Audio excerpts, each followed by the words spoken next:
Good morning, everybody from Ashok Bhardwaj. Welcome to again new SS class student.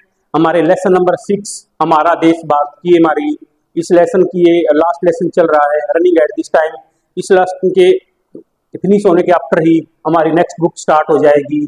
So don't waste time, now look at the lesson number 6 हमारा देश Bharat. Few points. Bharat एक बहुत बड़े भौगोलिक विस्तार वाला देश है। क्या भाई, भारत एक बहुत बड़े भौगोलिक विस्तार वाला देश है। देखो यहाँ पर भौगोलिक शब्द आया। भौगोलिक शब्द का क्या अर्थ है? भू आकृतियों, उसमें क्या है भौगोलिक, इसमें क्या भाई भू आकृतियों, जलवायु, वनस्पति, जीव जंतु और मानव गतिविधियों के वितरण का अध्ययन करने से संबंधित है। देख, भारत एक बहुत बड़े भौगोलिक विस्तार वाला देश है, विस्तार फैलाओ। तो भौगोलिक का मतलब हो गया भाई जिसमें भू आकृतियों, जलवायु, वनस्पति, जंतु विज्ञान, जीव जंतु और मानव की गतिविधियों से संबंधित, मानव की गतिविधियों के वितरण का अध्ययन करने से संबंधित है। क्या? भू आकृतियों, जलवायु, वनस्पति, जीव जंतु और मानव की गतिविधियों के वितरण का अध्ययन करने से संबंधित है। कौन सा? भौगोलिक शब्द। तो भारत एक बहुत बड़े भौगोलिक विस्तार वाला देश है। उत्तर में हिमालय पर्वत, उत्तर में तो हिमालय पर्वत के ऊंचे बड़े बड़े ऊंचे शिखरों से ये उत्तर में तो हिमालय पर्वत के जो बड़े ऊंचे उनसे घिरा हुआ है। और पश्चिम में अरब सागर और पूर्व में बंगाल की खाड़ी और दक्षिण में हिंद महासागर भारतीय प्रायद्वीप के तटों पर लहराते हैं। दक्षिण में हिंद महासागर भारतीय प्रायद्वीप के तटों पर लहराते हैं। देखो इसमें वही प्रायद्वीप है। भौगोलिक शब्द क्या होता है मैंने बता दिया। प्रायद्वीप शब्द क्या होता है? एक भौगोलिक संरचना है। प्रायद्वीप क्या है? प्रायद्वीप एक भौगोलिक संरचना है जो चारों ओर से पानी से घिरी होती है, लेकिन एक तरफ मुख्य रूप से भूमि से जुड़ी होती है। प्रायद्वीप क्या भाई? एक भौगोलिक संरचना है जो चारों तरफ से तो किसी पानी से घिरी होती है, लेकिन एक तरफ मुख्य रूप से भूमि से जुड़ी होती है। ये हो गया हमारा प्रायद्वीपीय तट किनारा। तो दक्षिण में हिंद महासागर और भारतीय प्रायद्वीप के तटों पर लहराते हैं। भारत का क्षेत्रफल कितना है?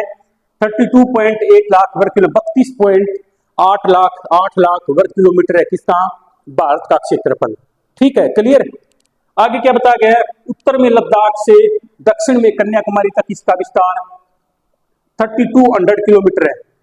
उत्तर में तो लद्दाख वही और दक्षिण में कन्याकुमारी तक इसका विस्तार कितना है भारत का? 3200 किलोमीटर है। और पूर्व में अरुणाचल प्रदेश से लेकर और पश्चिम में कच्छ तक इसका विस्तार लगभग 2900 किलोमीटर। पूर्व में अरुणाचल प्रदेश से लेकर और पश्चिम में किस तरह से कच्छ तक इसका विस्तार कितना है? 2900 किलोमीटर है।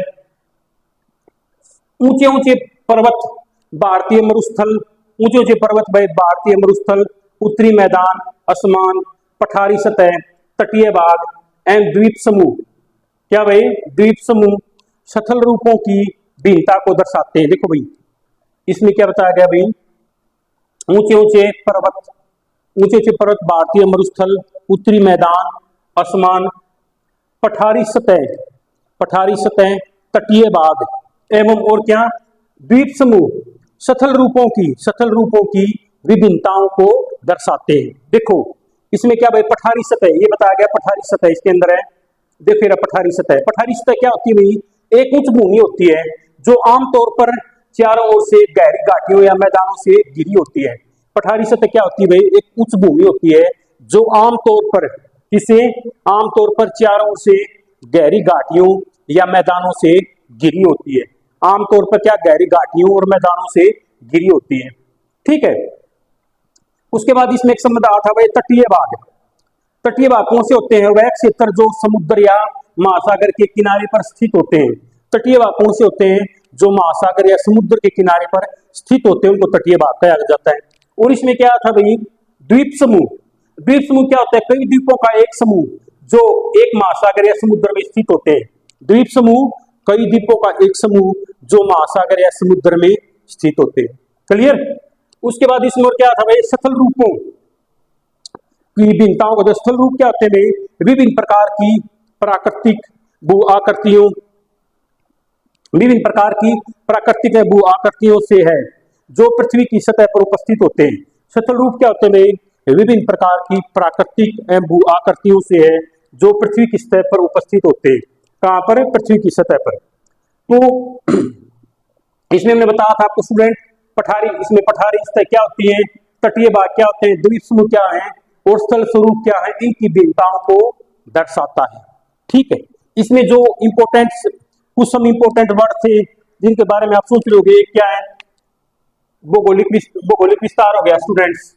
उसके बाद क्या भाई, प्रायद्वीप हो गया। और उसके बाद क्या, इसमें पठारी सतह क्या होती है, तटीय भाग क्या होते हैं, स्थल स्वरूप क्या होते हैं और भाई द्वीप समूह क्या होते हैं, इनके बारे में मैंने पहले बताया था, एक बार और बताता हूं। देखो भाई, भौगोलिक शब्द क्या होता है, भू-आकृतियों, जलवायु, वनस्पति, जंतु और मानव की गतिविधियों के वितरण का अध्ययन करने से संबंधित है। क्या भाई, भौगोलिक भू-आकृतियों, भौगोलिक क्या है, भू-आकृतियों, जलवायु, वनस्पति, जीव जंतु और मानव की गतिविधियों के वितरण करने से संबंधित अध्ययन है।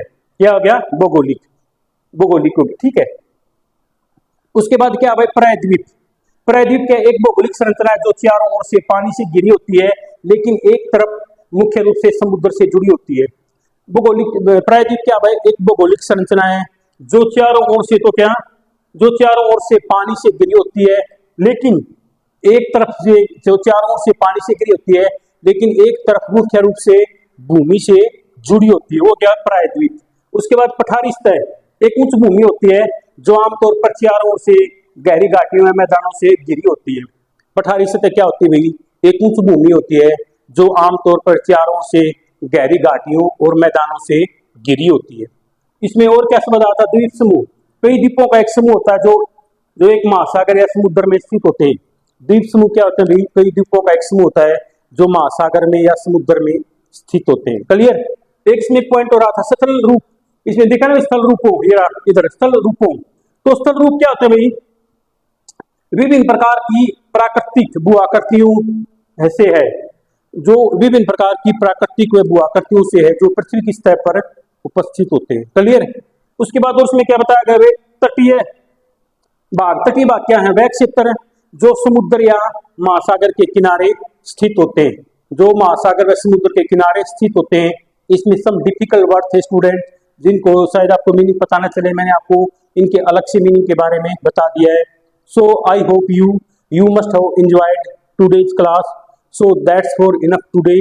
Meet you tomorrow in next class with some most important point related with lesson number 6, our country India.